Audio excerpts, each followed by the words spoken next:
Welcome back to Backroom Talk. This season, we're bringing you behind-the-scenes conversations with awesome coaches who are shaping the future of fitness. I'm your host, Candace Dixon, CMO of OPEX and CoachRx.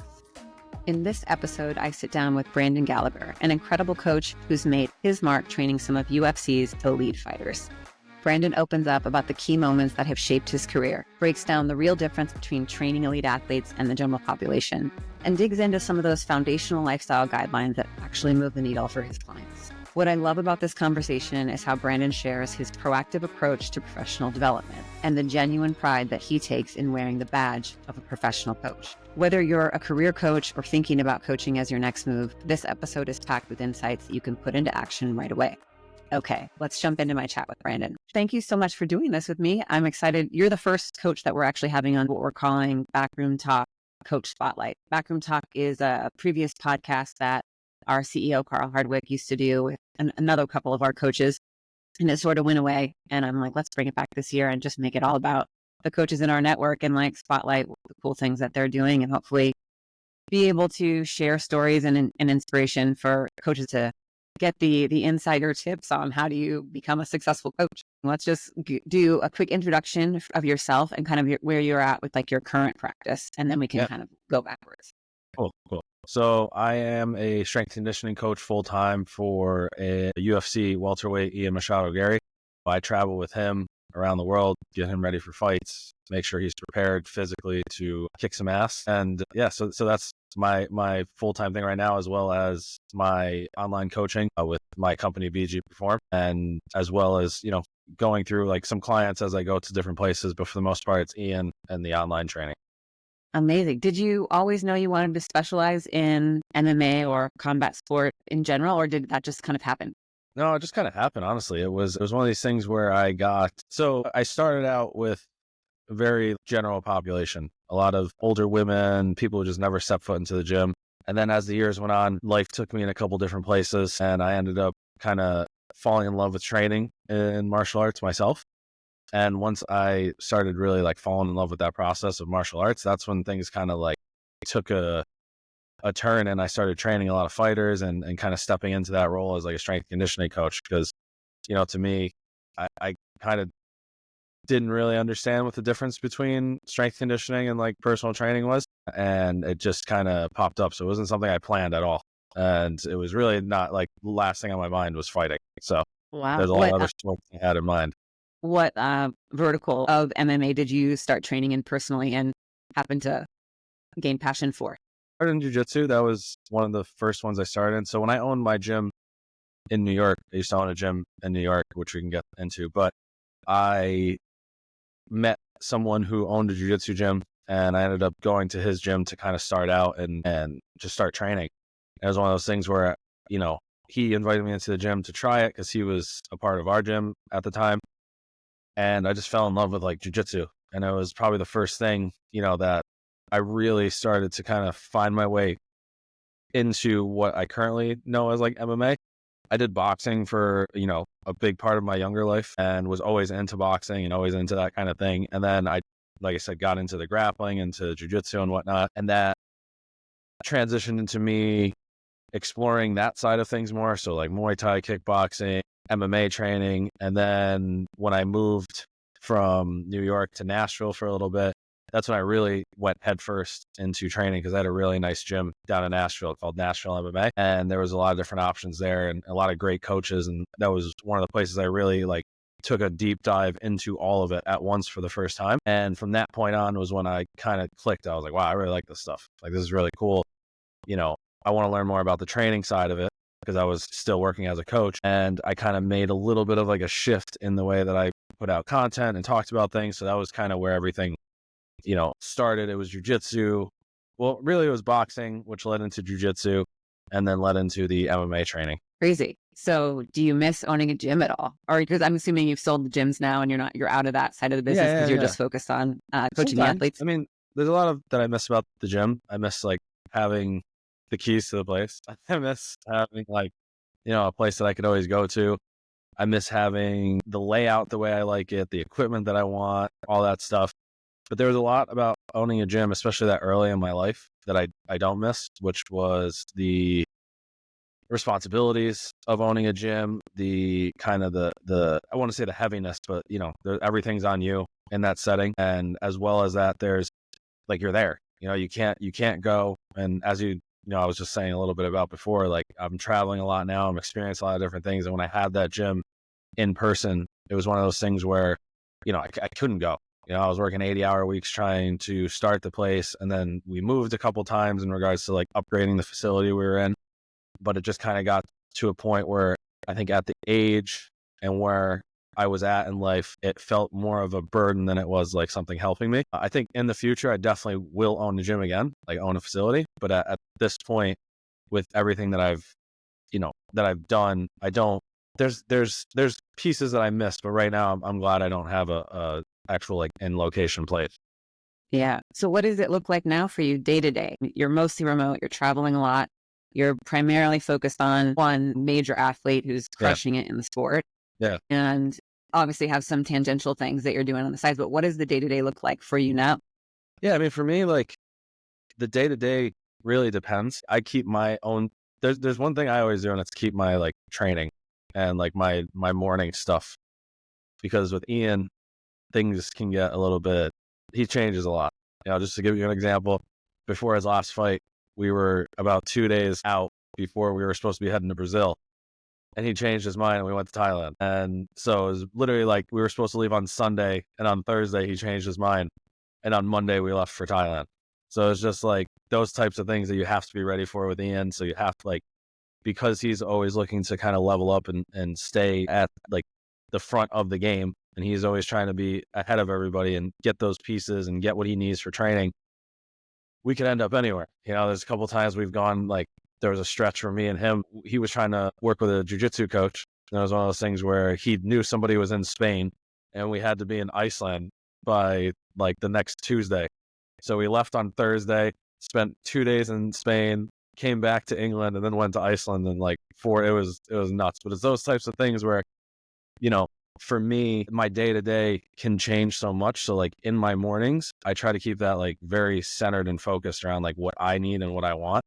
So I need my training to get my training in. I need to get my, parts of my learning and education in the morning, as well as, the overview of programming, the overviews of like, what do my clients need that I have as well outside of that.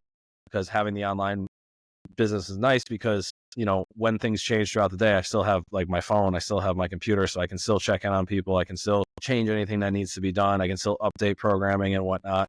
And I think, basically, my morning you want like a specific like breakdown? Yeah, go day in the life. Overview. Yeah, day in the life. I think it's interesting, one, because I love like learning how other people who are performing at a peak level keep themselves sharp, motivated, and going. But also just for other coaches who are like trying to figure out what's their ideal scenario like in a day to day, and then like how can they learn from how you're organizing your day and thoughts.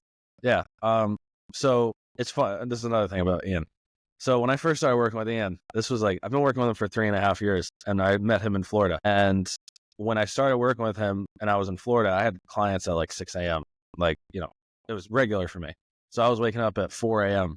every single day. And Ian told me one of the rules that I couldn't do when he hired me full time was wake up at 4 a.m.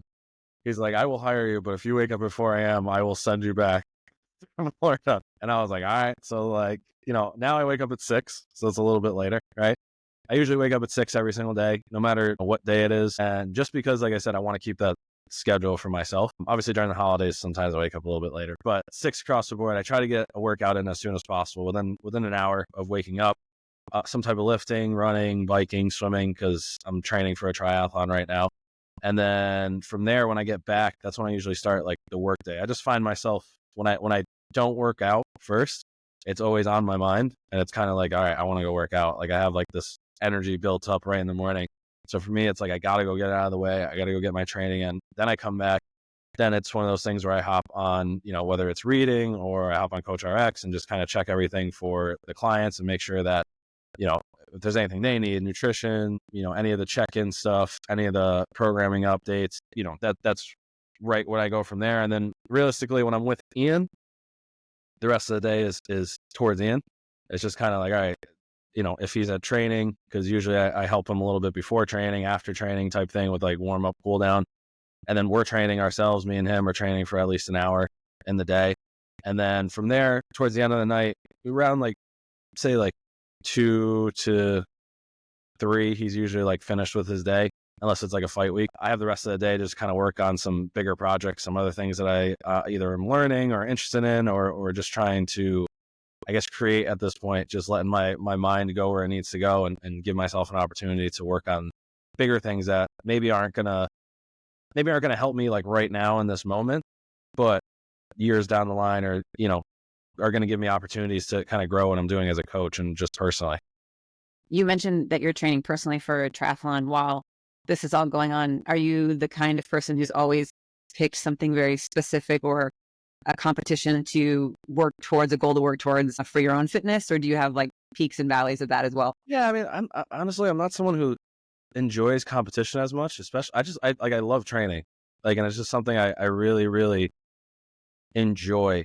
And I think like there's parts of me that I've tried so many things in my life as a coach. Like, I went through a CrossFit phase. I mean, everybody's gone through a bodybuilding phase. I think that like I've gone through like strictly powerlifting. This is kind of like my first, I guess, dive into endurance type sports. But for me, it's more about just like learning, just because like I know as a coach, I want to be able to, I wouldn't say have the answers, but at least have the experience in a lot of these things. It's just like, diet. I've played around with so many diets. I've played around with so many types of eating or food things and whatnot. So like the training is something for me, like it's always been like, I'm a big believer, obviously like education matters. And I think that like you need a lot of it in the beginning, but I think once you have that initial education, like you got to go play around and you got to go try things and explore, and really like you have to mess up. You have to go train for something and mess up, or go through training for a triathlon, or go through a powerlifting cycle. Like you can't, like, for me as a coach, it's really hard to cue someone or help someone if you've never been through the depths of like what they're trying to go through. Right. And it could be as simple as recovering from an injury, right? Or it could be as crazy as riding 55 miles on a bike, and, understanding that like, here's some of the things you need to feel, or you're going to feel during that point. And to know that like, for me as a coach, you can trust me in the way that I've been there, and I'm going to do it as much as I can. There's some people, maybe I can't train harder than, right? I'm trying to do my best to train as much as I can to make sure I'm putting myself through that as well. Because I think, I've seen so many people as coaches who end up not training as much as they need to. And they either stall as a coach, or they're just not, they don't get to that extra level as a coach because they're not putting it in. And I think with a lot of the people, especially with people like with Ian and Paul and Charles and Amanda, like these types of people, they're not like, they're going to see right through you. You know what I mean? Like you can't kind of just go through the basics as a coach and then expect, the best of the best to be like, maybe I should listen to this guy. Right. Like, I think a lot of the things that set me apart from a lot of coaches, I don't think I'm the smartest. I don't think I have the most in-depth knowledge or fancy words and things like that. But I know that like when I go into the gym, I know what it feels like. I know how to cue because I've done it. I know how to adjust things, and I have an eye for seeing that type of thing where it's like, hey, Ian's a little bit taller and longer. I'm going to change that stuff. Paul's a little bit shorter, a little bit stockier. I need to adjust those things. Right. And I think with that type of thing, training for a sport, right? Or like, and you can train, I'm not saying competition is bad. I just personally like, it takes away the fun for me and the things that I do in training. And for me, it's like that piece of like learning a new sport or learning a new endeavor or learning those pieces like that. That's what makes all this like so much fun to me. Cause then I take it back and I'm like, all right, cool. How can I implement bouts of, triathlon training for, an athlete, right? Or if someone does want to get better endurance, what are the pieces that I'm learning in here that can go into here? And then it's like, what strength training pieces actually help with triathlon training? Because it's very easy to overdo it on both those ends, So it's something that I've always enjoyed, just learning, but I'm not so much like, oh, I need to go compete, because I've competed in jiu-jitsu. I've competed in, like CrossFit events and little things like that. But for me, it's like, as soon as I get to competing, I'm like, I don't really want to do this. I just kind of like enjoy the training. And that's always been the biggest piece for me. I love that. So many questions in my head. I guess one thought is, so you took this role to be the head strength and conditioning coach for Ian specifically, and I don't know a ton about the fight sports world, but I know a little bit enough to have some kind of a conversation with you. It seems like from a camp perspective, I guess two questions. Are you working with him year round, or do things like really change when it's obviously like in camp versus not? And then coming into like the new network of people that he trains with, Yeah.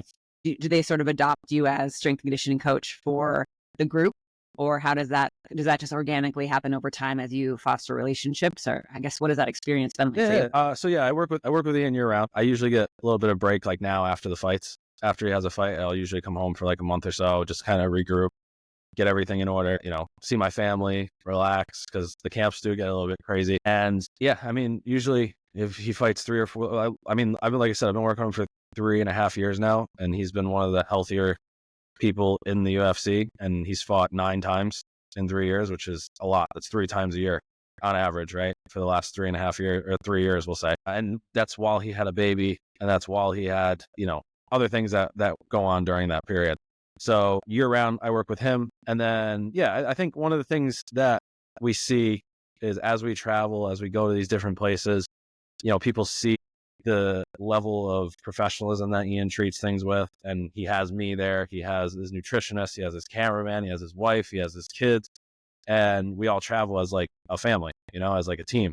So when we go and when we rock up to these places, it's not like we're better than anything. It's just that, hey, we got our people, and there's a reason why he trusts me. And they see the way Ian is. They see the way he performs. They see the way, he's growing and physically and how he looks. And they're like, oh, well, this looks cool. Maybe I should ask a question, right? And, because I've traveled with Ian, I've had, endless opportunities to meet like amazing people in Iceland and Spain. We've been to Spain, Iceland, Ireland, England, Brazil.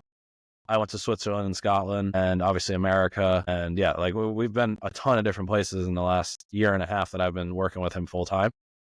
And I think that, I've been able to meet amazing athletes. I got to work with people like, before I met Ian, I had a stable of athletes that I worked with in Florida. But then once Ian brought me on full time, I left everything there. And, but I got the opportunities to work with like Gunnar Nelson, Charles Oliveira. I've worked with Marco Tulio, who's in Brazil. I've worked with Damian Maia. I've worked with Chris Curtis. I've worked with, who else? I'm sure there's some big names I'm forgetting, but it's just one of those things where it's like, kind of surreal to step into these environments and you see these people, and then you get to, have some conversations and help them and work with them. So it's just those opportunities I got along with that, they I wouldn't say they adopt me. A lot of them ask questions. And then there's a few who are like, hey, like I really want to start working with you, right? Because the fight sport's really weird environment. There's very few places that are like, it's not like a team sport, right? It's not like a soccer or baseball or basketball where there's a guy who like is there. A lot of guys have their own guy, or they go to their own people. And especially with me traveling so much, it's when I'm there, I'm always available and able to work with people if they want to, and they need it. And I'm always there to answer questions. And then it's kind of like, as I leave, they kind of disperse back to the people that they are working with, but it's one of those things where for me, I try to make it known, and Ian always does try to make it known. Like if you guys need anything, like he is here to answer questions or work with him. So I think that answers that.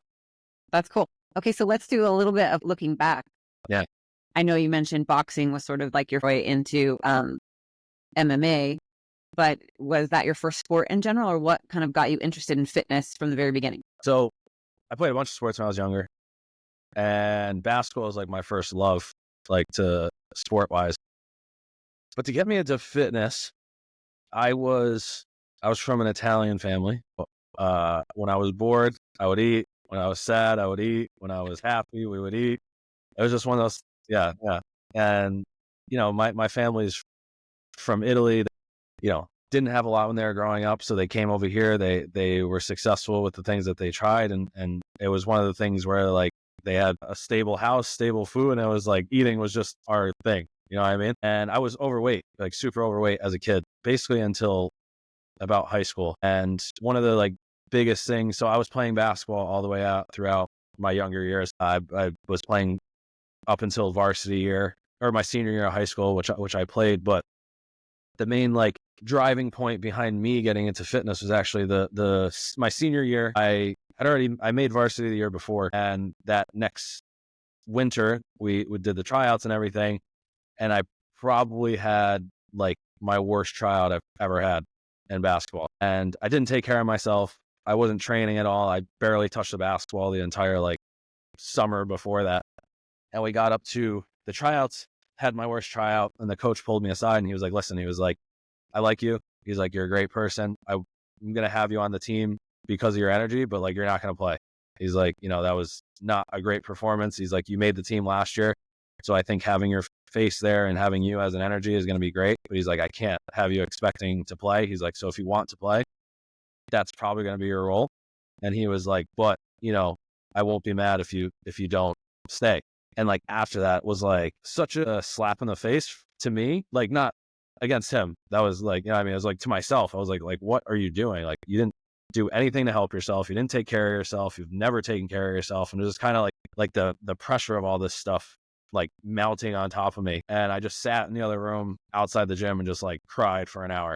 And I was just like, had this epiphany. And I was like, listen, I'm going to finish out this year just because like some of my best friends are on that team, like people I grown up playing basketball with my entire life. And I was like, I love the sport so much that I just want to be there.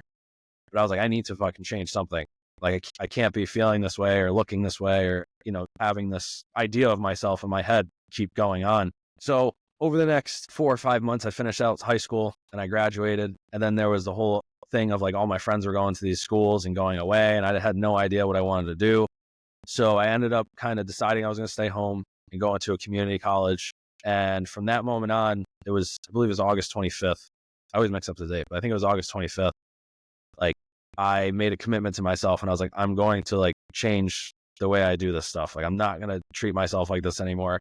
So from that moment on, I remember that day I started college, I started a new job, and I woke up at 5 a.m.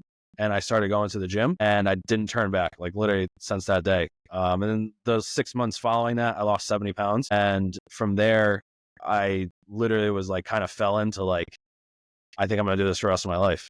Like, it's just like, I love it. I love fitness. I love coaching. I love the idea of this stuff. And I didn't coach anybody like that for another like 3 or 4 years. But it was one of those things where I was like, I need to learn like as much as I can about this. I need to get as good as I can at this. And yeah, so basically from like, it was August to January of the next year, I lost 70 pounds and just kind of like dove headfirst into the fitness stuff, changed everything for me. Friends kind of came back from college and they were like, damn, what'd you do? Like, what the hell? And like, obviously a couple of my friends were big influences on that, especially like my friend Nick. He was always someone who was working out. My friend Sam was always someone who was working out. And it was like, I always saw them. And my mom is a huge influence as well. Like she has been training her entire life and they were always trying to like help me. But it was one of those things where I was just getting in my own way, and I had started and stopped. I started and stopped. It was the same thing. So it was just like going through that experience myself is like so helpful now for the clients that I do have. But then obviously I lost the weight. And then from there, it was just kind of like open the door to everything that I'm doing now, which obviously is crazy because like I went from, the overweight kid in high school to now training some of the best fighters and athletes in the world. Oh, wow. What an amazing journey. From a learning perspective, when you decided to go all in, like what was that learning process like for you? For me, it was more bodybuilding.com at the time. That was like huge. So there's a lot of things I was taking from there. There's a lot of training I was taking from there. There's a lot of ideas I was taking from there. Obviously YouTube was like right before it was about to like go off. I think it was 2013 in regards to fitness stuff. A lot of that stuff. So this was 2013. And then throughout that time, there's a couple things that happened, right? So right after I had lost a bunch of weight, the same summer, which was May, I broke my foot playing basketball. That was the first time I ever like broke anything. And I was on such a roll. I was like, I lost all the weight. I was hammering the training. I was learning, going through this stuff. And then I broke my foot. And I was like, literally for 3 months, I did nothing.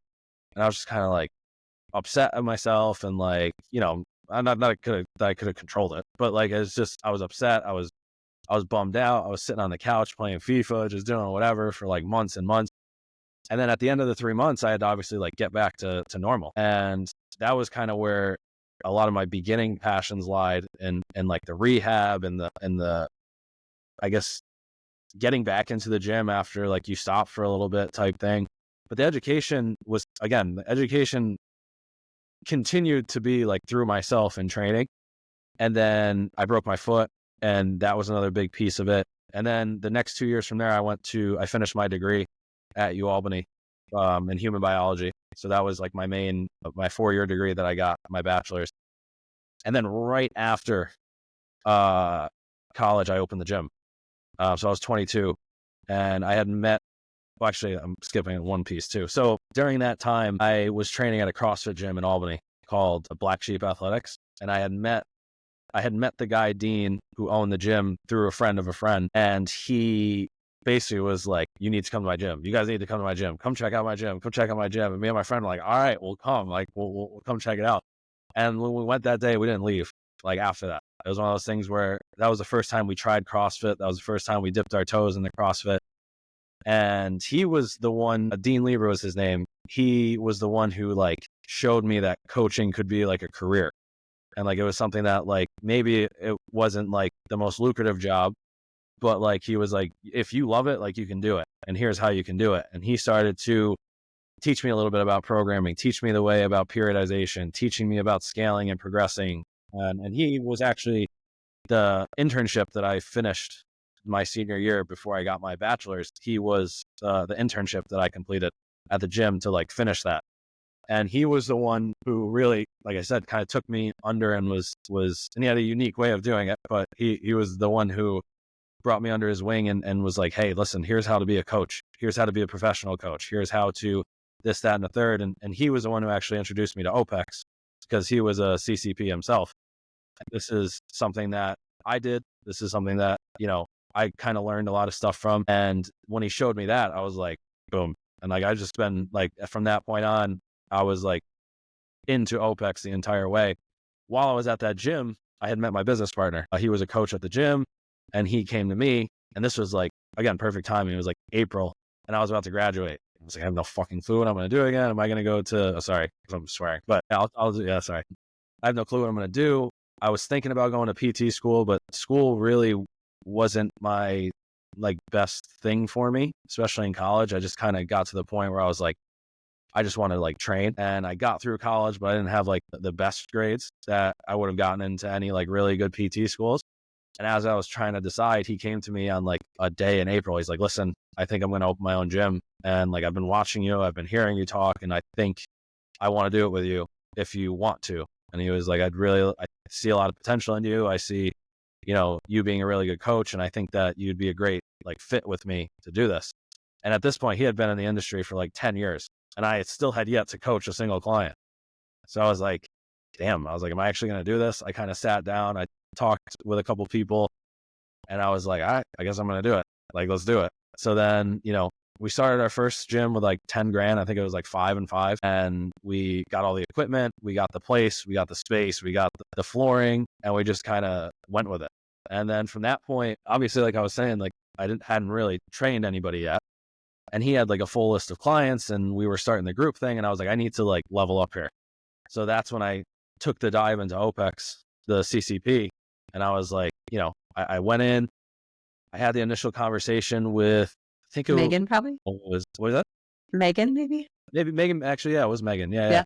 I had the initial conversation with Megan, and I was like, damn, this is like, seems a little bit expensive. And I was like, this and that. And I was like, you know what? I need to do this. Like, I need to, like, I keep learning about, I see all the stuff that OPEX is doing. I see that, whatever. And I dove in, I did it. And, I think it took me like a year to get through, but like, it was like, from that point on, that's when I felt like my most confident. And like, that's when I went from like, okay, I never coached anybody to like, all right, I can coach whoever I need to. And that's when we started, obviously growing the gym, growing the group stuff. And I had like, were you running both group and individual design out of the gym, or was it so mostly what we group? did, what we were doing in the gym was like a small group personal training model. So essentially we had no more than 12 people in a class. We had 2 trainers on every single class. So it was like a 6-to-1 ratio.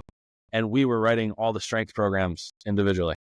And then at the end, we would all just kind of come together and do like a Metcon-y type conditioning piece to finish off the class. So, because everybody could kind of get their pieces that they actually need.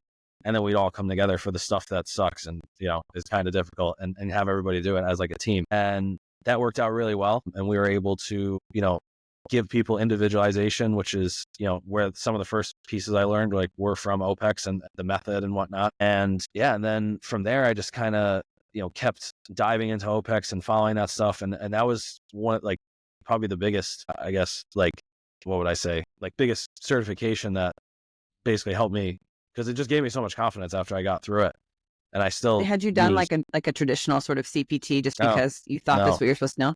As most people kind of go through that process. They're like, I had to get a CPT because I was working at this gym that required it, but I didn't really learn anything. And then I think that's one of the unique things about me. I've never worked at like a big box gym. I've never worked at like a general personal training facility or like, one of these, I guess normal personal training places. Like I literally I did an internship at the CrossFit gym. Then I opened my gym.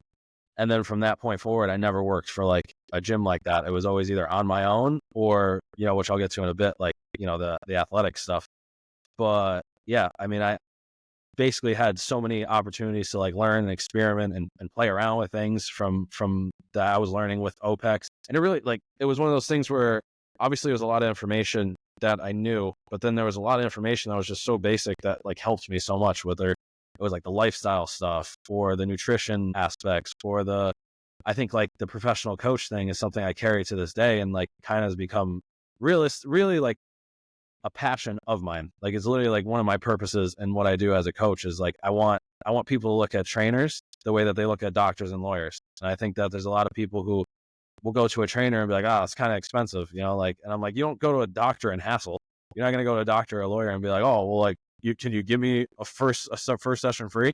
Like, no, bro. Like, I take so much pride in what I do and I put so much time, so much money, so much sacrifice into what I do as a trainer that I'm not here to like give you stuff just to give you stuff. You know what I mean?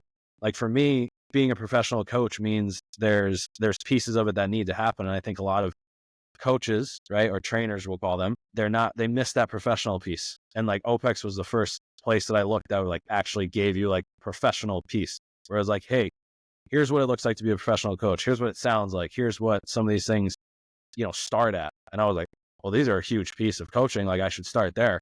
And before the programming, before anything else, that's one of the things I focused on was like the people that walked into my gym, I made sure they were treated like they were Ian or Amanda or Charles. And I treated them as if they were UFC champions, right? Because my whole goal was that one day, if I was going to get to that level of client that I wanted, I had to start with those people. You know what I mean? Because they're my first experiments. They're my first people that I ever looked at. And obviously, if I looked back at the programs I wrote then, I'd probably vomit because they were so bad. But like, it's just one of those things where the professionalism that was kind of brought to my attention through OPEX was like one of my favorite parts. I think that's the thing that I remember to this day about, the certification, the company, was just the aspect of like being a professional coach is this, right? And then having that be like such a driving factor behind the certification, whereas these other certifications and even college was one of those things where it's like lots of muscles, lots of bones, lots of this. And it's like, but how do I have a conversation with somebody? How do I actually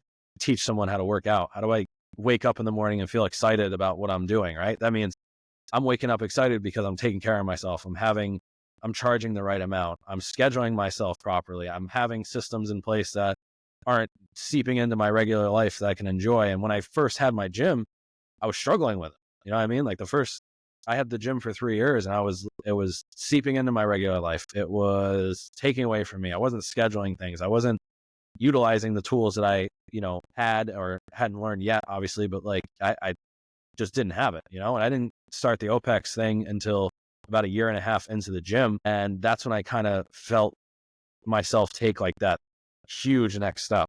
It was like I was there, I was coaching people, I was feeling things out. And then I took the OPEX certification for like the year, and it got me to mentally that next level where I was like, all right, I could do any of this. I don't know what the initial question was because I got a little off, but man, that was awesome. I wasn't expecting that, but I'm so obviously so happy to hear it because it makes me feel awesome about what I get to do all day long. And I know if we go to Carl, who I don't think Carl was instructing at the time that you went through. He was part of it. It was Carl, James was obviously a lot more involved, and I've had a couple conversations with James too, which is one of the things that I really enjoyed about it. Sam, who's a huge, mentor of mine too, Sam Smith.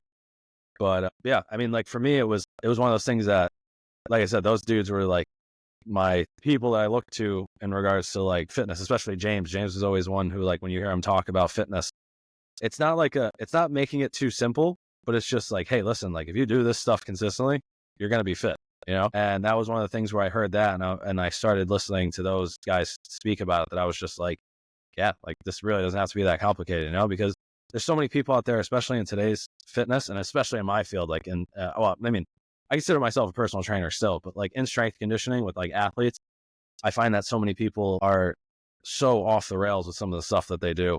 And it's because they don't have a foundation or a background, And I look at it like a lot of these kids now, they come out of school and they just want to train athletes, and they just want to work with like these big name people and whatnot. And, to me, this is just my opinion. I think working with athletes is pretty easy.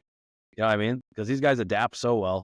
Their whole entire life is centered around training, right? Like that's a dream client where they wake up, they eat, they sleep the way they're supposed to, and then their whole life is like, when am I going to train, right? The hard part is I have a client who, has 4 kids and is still trying to, get in shape and feel good about themselves, but they can only train for 45 minutes, 3 days a week. And they might not even get that. So for me, that's hard. And when you get that part, when you get that part down, you get really good at that part to the point that you can help the average person. Training athletes, like, fun. That becomes fun because it's like, all right, you got 6 days a week that we can train. And the question usually is like, are you doing too much? It's not like, oh, can we get you in the gym enough? It's like, do I have to rein it back? How much do I have to rein it back? Right. And especially in the fight sports, like it's such a diverse sport with so many different pieces to it. Like, in my opinion, it's the hardest sport to train for by far.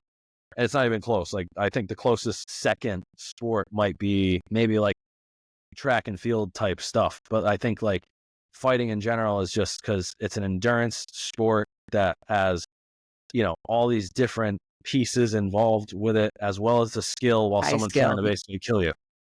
Like no other sport is someone trying to kill you while you're doing your job. Right. And that's the piece to me that's like, all right, you have to mentally prepare someone, physically prepare someone to fight while they're still fighting during the camp. Right. And still getting hit. And every time you get hit, it's like you're getting hit with a baseball bat.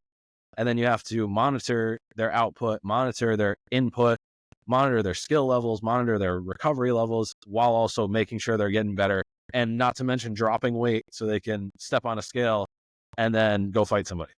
Like, it's just, it's crazy what they have to do to then again, get in there and do the things that they need to do to win, I guess.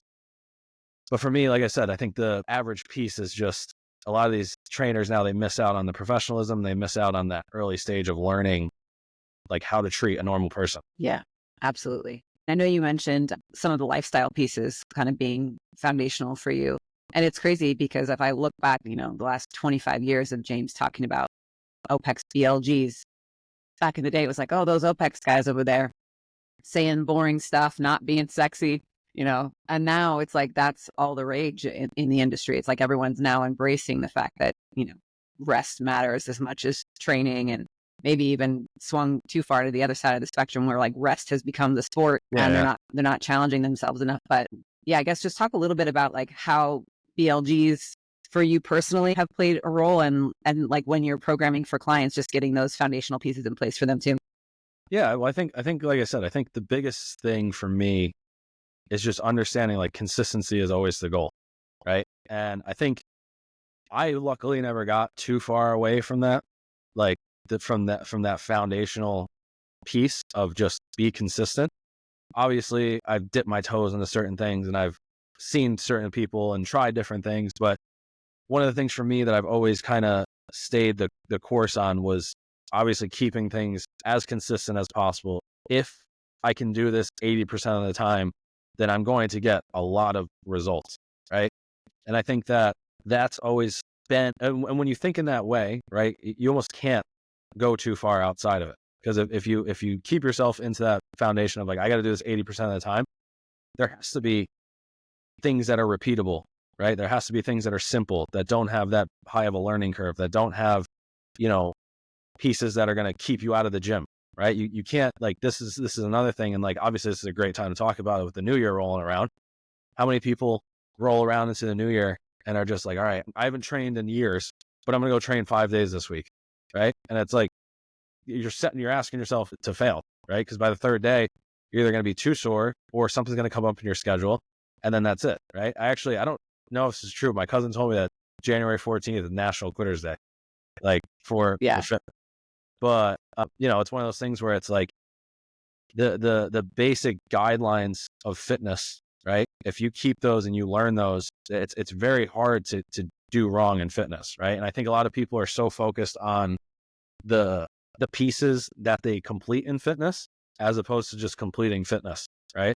And I think what I mean by that is like people are more concerned with the variation of the squat that they're doing. They're more concerned with the amount of deadlifting or the accessory movements, and they're going, they're putting all their energy into this as opposed to like just move every single day. If you move every single day in some capacity, like I tell people this all the time, especially with weight loss, because weight loss is one of those things where it's a lot of playing with people's emotions, and they're advertising to poke, and they're like, you want to look at yourself a different way. You want to do this. This is the program for you. You have to do it this way. And realistically, if someone ate right and shoveled for 8 hours a day, they'd probably see some type of result. You know what I mean? It's not so much important about those pieces that you do as much as doing something that matters, right? And when you follow the simple guidelines of like sleep, right? Sleep, move, have people around you that you actually enjoy being around, have a job or a passion or something like that that you actually enjoy and can learn about and continue to make you happy. And of course, like at the end of the day, do this, 5 or 6 basic movements: squat, hinge, push, pull, vertically and horizontally, core and single leg. Like if you do that type of stuff, it's just so simple. It just makes everything so simple. And even myself as a coach, I get like, is it really this simple? Like, is that it? Like, and it's obviously not that simple, right? There's pieces of it that we can break it down to a level that the average person can understand. And then it's our job to fit the pieces in with each person and progress them past that point. But it's one of those things where if you just follow those basic pieces to the puzzle, like you're going to get so far and get way more out of this than diving off the deep end right away. I love it. James would be so proud. He's going to be when he listens to this. Shout out to James. Dude's a lot. That's awesome. So you mentioned just mentorship and the role that some of those guys have played in your journey. I guess in general, how has mentorship helped shape who you are? Is it something you still see? Are there other mentorship components in your career that you've invested in and that they've delivered fulfillment for you? Yeah, I mean, I think the mentoring is huge, and I think a lot of people need it. I think a lot of people, unfortunately, I mean, I'll say, obviously I was lucky, but also I think it's a part of like, on being able to kind of break that stuff down. But like, I think I was lucky to find the people in my life that I did early on, especially like starting with Dean, right? Because I probably would have never heard about OPEX had it not been for Dean.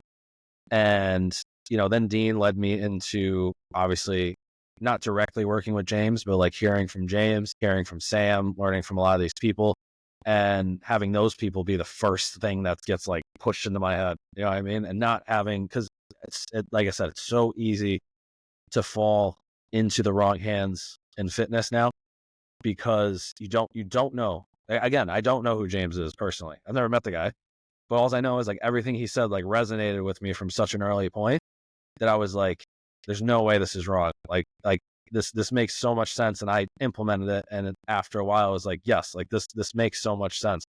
And I've seen other people, I've seen other coaches and they're like, oh, I'm listening to this guy or this guy. And it's not to like throw shade at anybody, but when you really look at the way that they preach or the way that they talk, it's just not sustainable for like long-term health. Right. And one of the biggest things I learned early on was like the sickness and health continuum. Right. And how people look at athletics as health, and they look at the things that these guys do and they're like, that's healthy. And I'm like, oh my, like you have no idea. Like, you have no idea. Cause if you look at somebody, especially in what I do now in like the fight sports, if you look at somebody on the scale, like half those guys are going into these fights at like 50 to 80%. You know what I mean? Like they're just injured, they're beaten, they're bruised, they're tweaked, whatever. It's very rare that you get someone who's like healthy right? And you get someone who's there physically and mentally and 100% just because it's so hard. You know what I mean? And you're training at your max and your calories at the least amount possible during that time. You're training at your max and your, recovery is at the lowest. And then you're going through these things. You have all this media, you have all this stuff, all this training. And it's crazy that people can actually sit there and be like, that's health. Like, that's what I want to look like. And to a certain extent, yeah, you want to look a certain way. But to me, like when I learned that, and I learned that like health is balance, health is control, health is, being able to wake up and not feel like you need another 6 hours of sleep.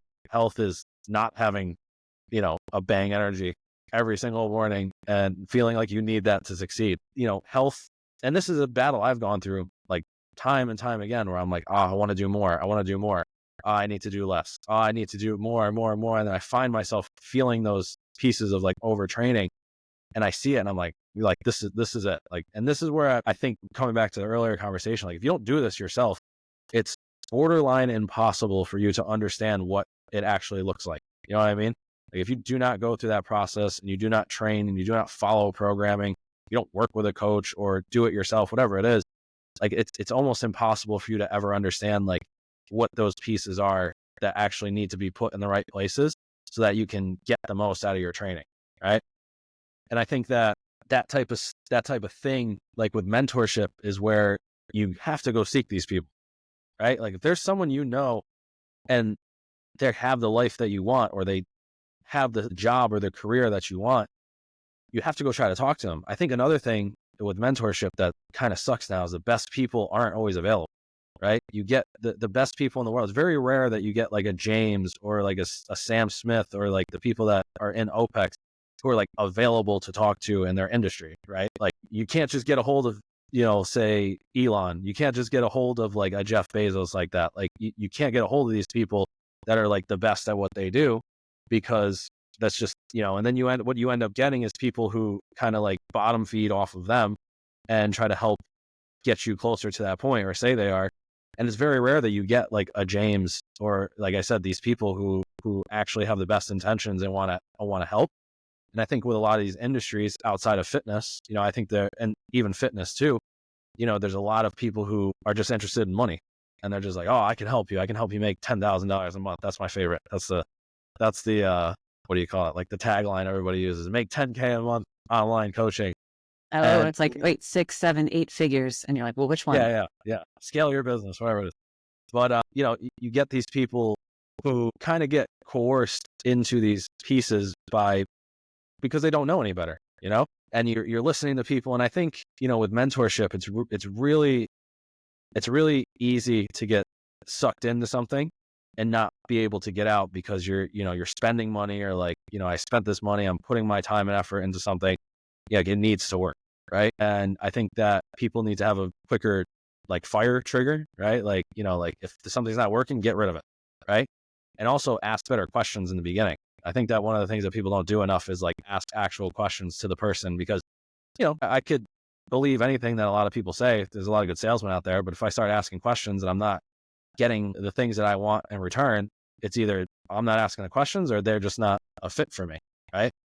But I think that mentorship in general with like the average person is you got to find someone who has what you want and ask them as many questions as you possibly can to make sure you can get like what you need to be successful. Right. And I think like in our field and in coaching, it's like a one-off thing with OPEX, because they're very like the education is high level, the people are high level, and you're getting some of the best in the industry. Where I think with a lot of these other things, it's very much money based right now. Like with everything in the coaching industry, there's not a lot of like the like OPEX does, which is the professionalism and the something you may not be aware of this because it's a fairly recent change. This was, I think, last January. We shifted the program to be, how you go through the live cohort calls, and they, I think back in the day where they were 12 weeks and then 10 weeks, largely with Carl in a group setting.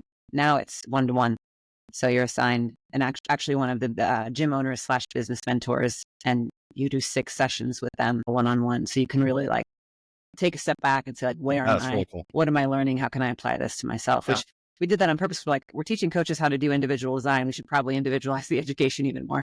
No, that's really cool. That's even better because like that, I think that was one of the things I enjoyed. Well, I did enjoy, but I wish I had early in the OPEX thing was like a little bit more like one-on-one attention with some of the questions. But I think that's it.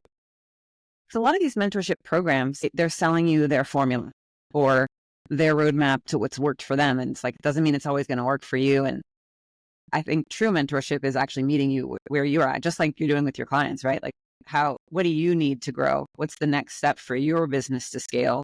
What does that actually look like? And a lot of that you can't templatize, you know? Well, like I said, I think, and then when you look at it now, I think these people either haven't actually done it themselves or they're just selling templates and they're not at a point where they actually can give you real advice. So it's like once you start asking questions past the framework, they either, they lead you on or they just don't have the answers for you.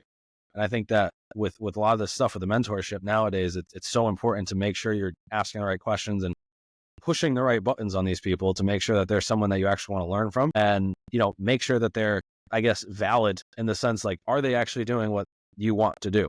Right? I think, like I said, if you're in the fitness industry and you're just going after business mentors, you're probably not going to, you're going to maybe try to make more money, but it's probably not going to last a long time if you're not a great coach, right?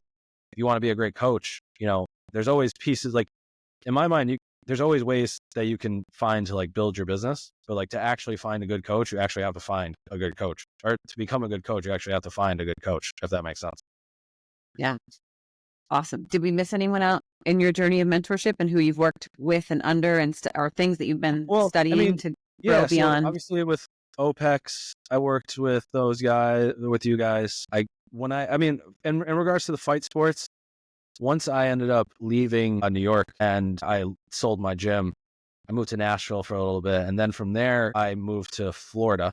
And that's where I've lived the past 3.5 years. But I worked under a guy named Phil Daru. And Phil Daru is probably one of the most well-known, renowned like MMA strength conditioning coaches in the world. And he was kind of the one he found me on Instagram, and him and his team like reached out to me about coming to work at the gym. And when I got down there, he was working with some of the best athletes in the world at that point. And he was someone who, when I got there, brought me in, showed me, the ropes on things with the fight sports and whatnot, and then just kind of like let me loose on everything. And that's when I kind of opened up, really like spread my wings. I was like, all right, like I'm meant, like this is what I'm supposed to, this is like what I'm here for. And that's when I kind of met Amanda, because when I first started with all that stuff, it was a lot of females that I was training, like female fighters. And I had a nice group of females and Ian. And then I met Amanda, and I was training Amanda for her last 2 title fights in the UFC. Amanda Nunez, that is. And then like after she retired, that's when I went on with Ian full time. So Phil was actually who set me and Ian up as well, because Ian came into the gym and reached out to the gym, and Phil was like, you're taking Ian, like he's your guy. And I was like, all right, let's do it. And that's where I kind of started. And then I think outside of that, Steve Krebs was another great mentor of mine. And let's see who else. I would say more mentor from afar, but the Prescript guys. I don't know if you ever heard of Prescript, but Jordan Challow and those guys. I know Jordan. Jordan's a great dude. He taught me a ton.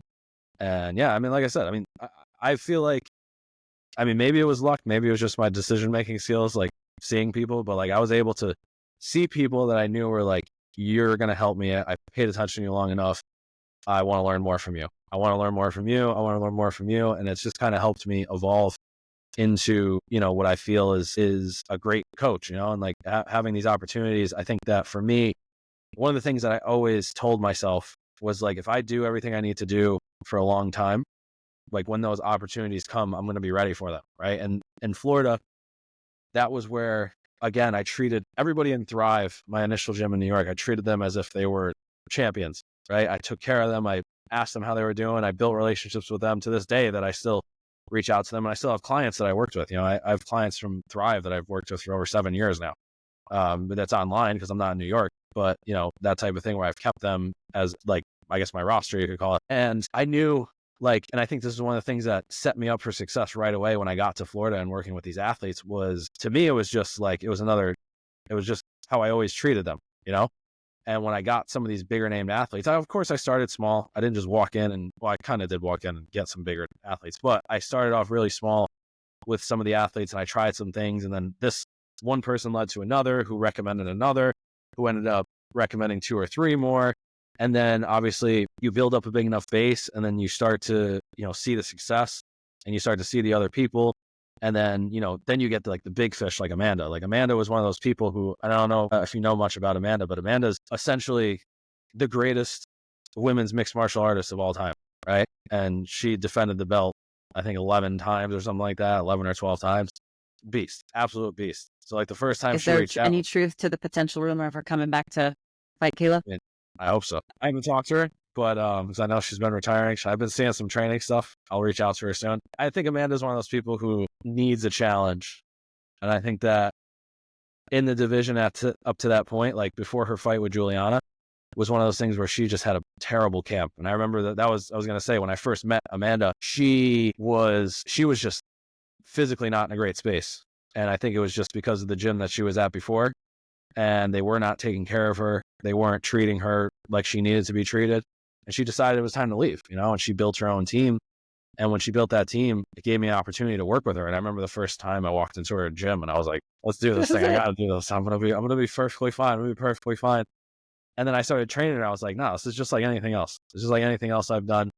And we hit it off right away. We have the same birthday. And it was just one of those things where we just kind of like kept going. And then I had to teach her some things. And it's crazy because you think of these athletes, right? And you think of them as physically some of the most gifted people on the planet, which they are, right? But then it's like you ask them about their training habits and their lifestyle habits and some of these things. And it's like, I look at some of these people and I'm like, how did you make it this far? Sometimes I'm like, how are you the best in the world at what you do? And like some of the things, and Amanda's, I'm not specifically about Amanda, because Amanda has like a great lifestyle. She was just dealing with some bad coaches and training. But Amanda had all the other things in check. She had a great family, a great house, nutrition was on point.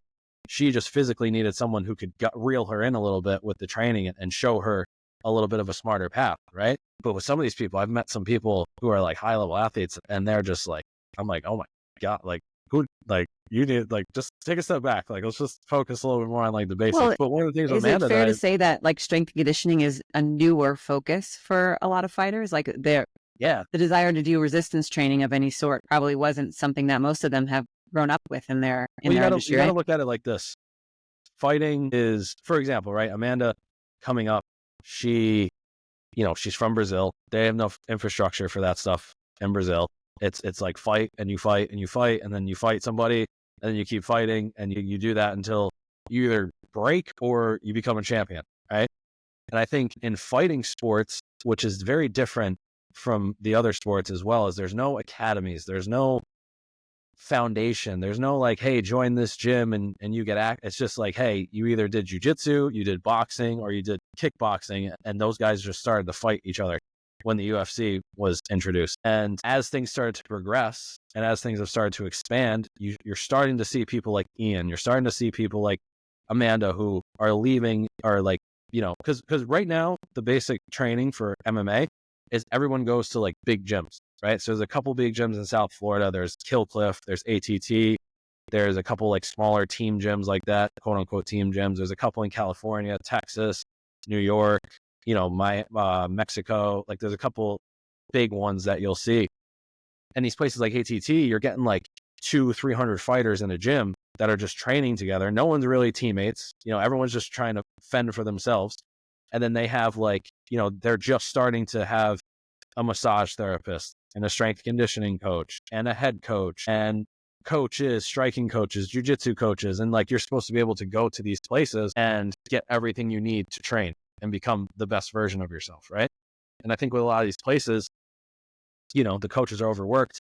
They're not able to give, like we're just talking about, the individualized attention. And I think with someone like Amanda, for example, she was dealing with things and she was dealing with physical injuries and whatnot, and she didn't get the attention she needed, and eventually was kind of pushed to a point where she had to make a decision. She ended up leaving, and she decided to start her own team and that type of thing.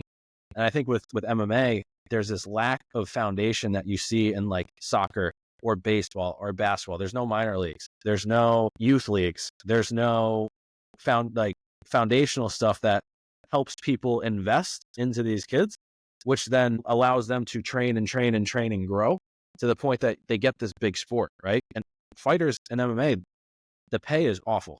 right? Like, unless you're that 1%, like the pay is awful. Like you walk into the UFC and you have your first fight, you're getting paid 10 and 10, meaning you get $10,000 to show up.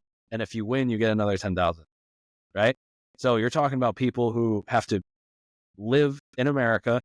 And if they're lucky, again, imagine someone's just hitting you with a baseball bat, and then you have to try and do that 3 times a year. Depending on where you fight, you get taxes taken out.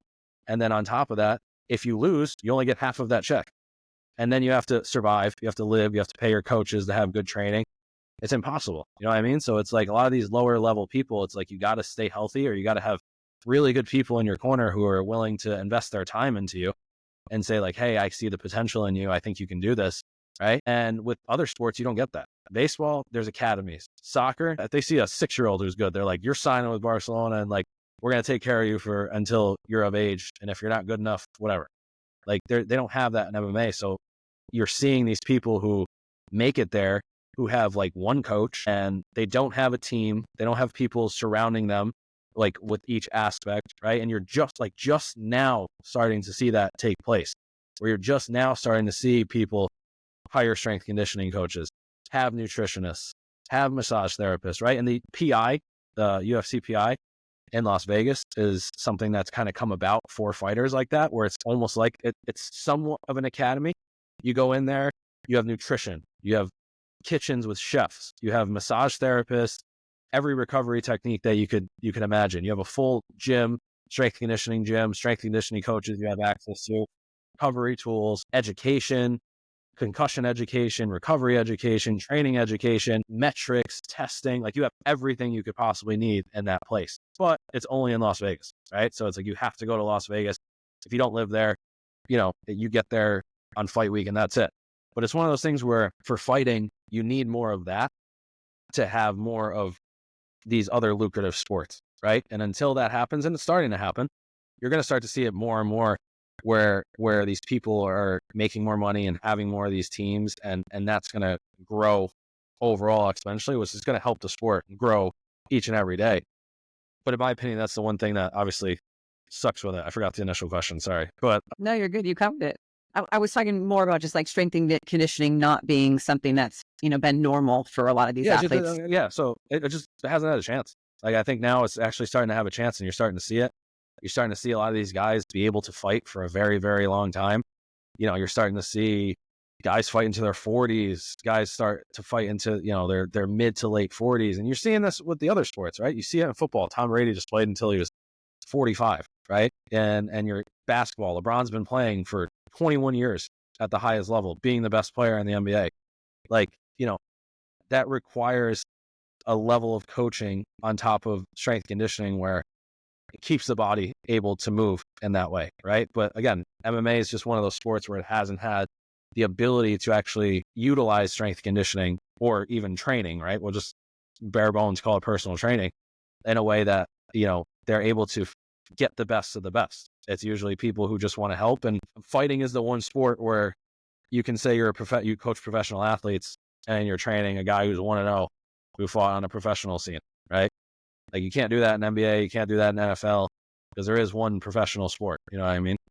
But yeah, so they just haven't had a chance to utilize strength conditioning. Something that you said, well, a couple different moments in your career when you decided to create content around a certain thing. And then you said like Phil's team reached out to you because of content that you were creating. I guess from a personal brand perspective, how have you balanced the way you show up with digital content and how you're presenting yourselves that way or has that been an outlet for you from an education standpoint? And I guess what role has that played in the career that you have now? So I think what I had was I changed a lot of my stuff for MMA, right? And I felt like I had to change a lot of stuff to become an MMA strength conditioning coach. But after a while, I realized that a lot of these guys just need basic stuff. Like they just need to be healthy. They need to get stronger. They need to move faster. They need to get more conditioned. And a lot of the stuff that I had already learned, like from a level of whether it be OPEX or just my own training in general, was like so useful. And there was only little pieces that I really needed closer to the fight, right? So like for the most part, I think there's a lot of different techniques or whatever to get someone ready for a fight. But for me, like everything basically stays the same until the last 4 weeks for me, right? So Everything before that is basic lifestyle guidelines. Be consistent, show up, stay healthy, eat real foods, be like, understand that on a daily basis, you just need to show up in the gym and you're going to get better. Right. And then the last 4 weeks is like, all right, we have, a fight in 4 weeks on this date. Let's speed things up. Let's work on a couple of the specifics with like anaerobic training, right? Because this is another thing, is like you get fighters who constantly are in this anaerobic zone, or they're like sprinting and going through like all these training methods, and they're like 8 weeks out. And then they wonder why they're having trouble cutting weight, or they're getting to the fight and they're exhausted. You know what I mean? So for me, it was, I went through the side of like, I need to make content for fighters. And then I was just like, wait a second, like every time I work with a fighter, it's like they need more of this, and they just need to like understand health and fitness first before they can even get to this point officially. Right. So, I went down that path, and I just kind of realized, like, I think like all of this stuff kind of intertwines with everything. And I think one of the best ways I describe it to myself to help myself understand is like, if you look at a tree, right? All trees have like a trunk, and the only thing that's different is the branches and the leaves, right? So like an athlete is going to have different branches and leaves at some point, but for the most part, they still have a trunk. They still need to have the basics of training. They still need to build up this foundation that goes through the center of every single tree, right? And then from there, it's like, all right, we have a 4-week block that we need to get better for the fight. Here's the branch and the leaves, right? And you see all the different types of trees. There's palm trees, whatever, Christmas trees, whatever these are actually called. I forgot what they are. But yeah, pine trees are. But yeah, they change depending on the sport, depending on the individual, depending on the person. And when you look at it from that perspective, there's a big piece of being an athlete that you need to just move and get better and be consistent, right? And then when the time comes, if you've built up enough of a base, then you can start to branch out into this other stuff. Because even if I was to tell someone to do an exercise as fast as they can they actually do the exercise first? You can't just move fast without being able to actually complete said exercise.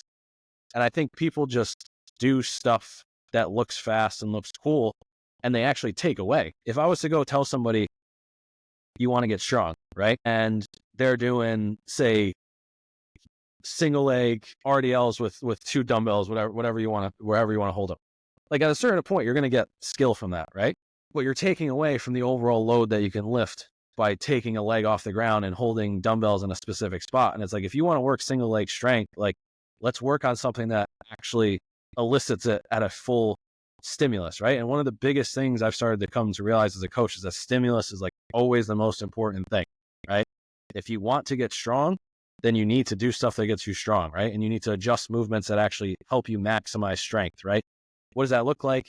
Maybe instead of a back squat for somebody, right, we're back squatting and then we're pairing that with a leg press, because the leg press is externally stabilized, and that actually helps you fully maximize the amount of weight. And that's why you can see people who they'll do 225 on a back squat, but then they can do 8 plates on a leg press, right? It's because you're supported. You have all the extra things that might get in the way, all the limiting factors through a squat are taken away by the leg press, right?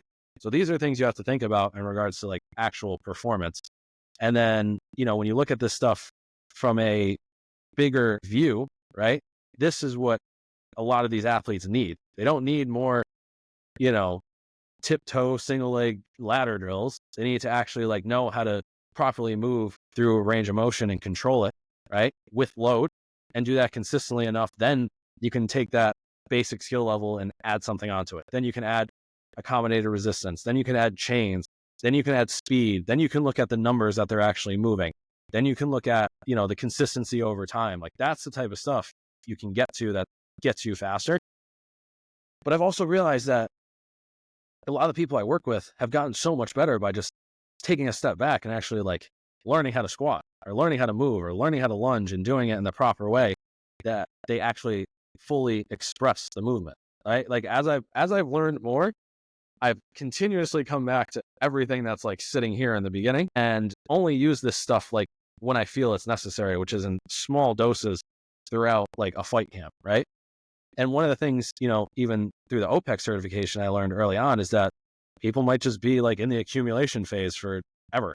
Like it's not a problem if they're in a phase, they just might stay there. Like if there's no reason to take them out of something, like, and they're enjoying it and they're seeing progress, I think a lot of people try to like, because of their own like lack of insecurity, or because of their own insecurity, they constantly change stuff for people. They're like, oh, you're going to do this on one week, and then you're going to do this the next week, and you're going to do this the week after that.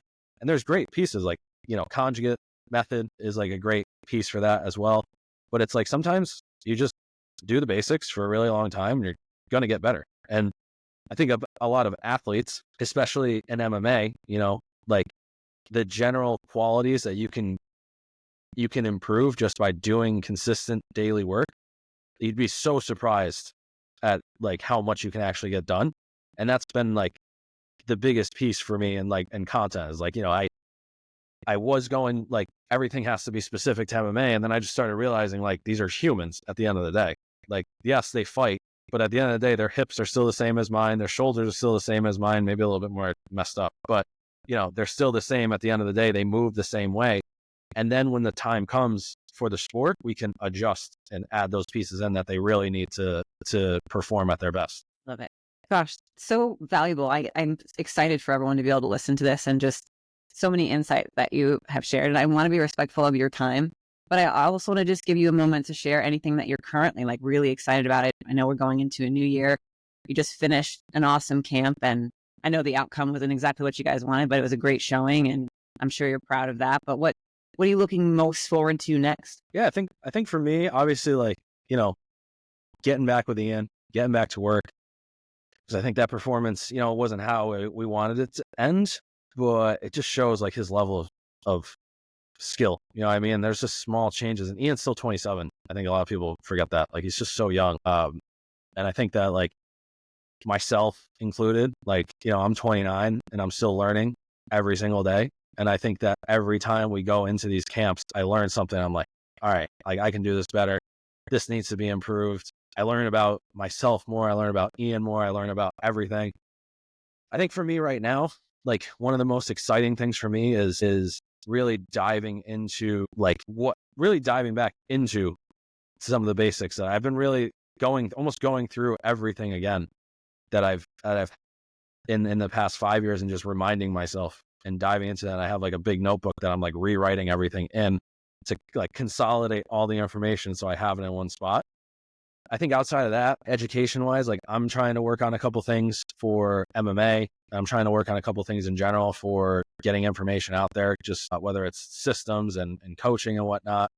And then, obviously on top of that, I have the podcast. I have that type of thing where I'm really trying to YouTube as well. I'm trying to put more time into these so that people can see the other side of it, because it is crazy. I do live kind of a crazy life right now where it's just all over the place all the time, working with all that stuff. And outside of that, I'm working on a couple bigger, like longer term projects. Like I'm working on a idea for a book that I'm not going to say anything about yet, but I'm putting all the pieces together for it that I'm hoping within the next 6 to 8 months, I'll have kind of like finished up and ready, based around like personal training and for personal trainers and coaches in that way. And yeah, I mean, like for me, really the biggest thing.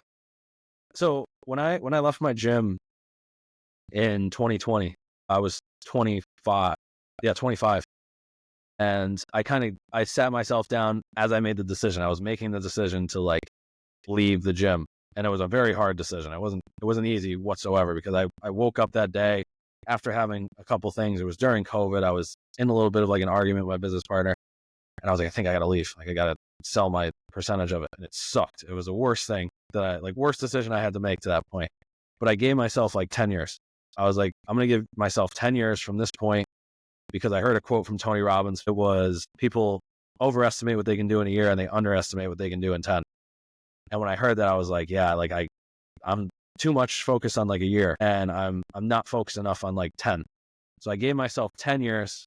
This is year 5 of that, way farther ahead than I thought it would be, to the point that like, obviously OPEX is something I look up to. And now I get to do like podcasts with you guys and, be an ambassador for the CoachRx and whatnot. Sorry, there's a phone going off, but that type of thing where I really get to dive deeper into this stuff with like you guys. That's like such an honor for me, because like I said, you guys helped me kind of start off with all this stuff and get to that next point.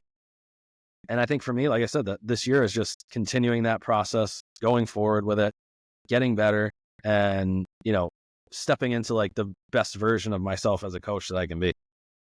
I love it. So thank you. Just thank you for sharing the story and your journey, and you're just crushing. It's cool to see.